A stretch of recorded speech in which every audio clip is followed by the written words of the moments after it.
this week on the morning show, we are focusing on cleaning all things stinky, sticky, and stubborn. So we showed you earlier this week how to clean those stinky shoes and your clothes. Now we're showing you how to clean, your refrigerator. So while we all know putting a box of baking soda is the most traditional way to combat odors, there's actually something else that might do the trick. First, after you get your hot water, add some dish soap. We've already done that. Then squeeze in some lemon juice. The natural acids found in lemons are powerful cleaning agents to eliminate bacteria and dirt. And if you want that long-lasting freshness, actually just cut the lemon into slices and place them at the back of the shelves. I kind of want to put it in the fridge for you right now. You can swap out the new ones when they get old and wrinkly.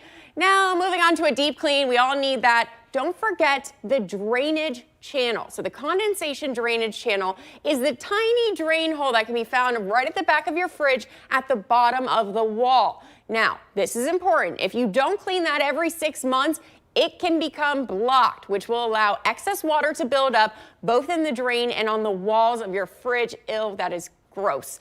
Drinking straws and cocktail sticks are all great for doing this job. Simply thread them through the channel, move them around to dislodge any dirt, and then pull them back out. Next, clean your condenser coils. You should be doing this twice a year. I got a lot of things for you to be doing. The simple tool to clean this, your vacuum. So this is important because over time, dust and dirt will settle on the coil, acting as an insulator and keeping them warm, which makes it harder for your fridge to keep cool.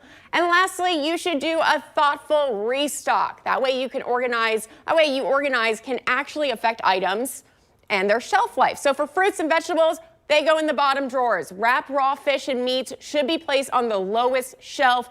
Dairy products in the middle, and food that does not need to be cooked should go on the top shelf. Now, for more information on our Stinky Week coverage, we have posted everything to our website. Just look for this story on news4jax.com.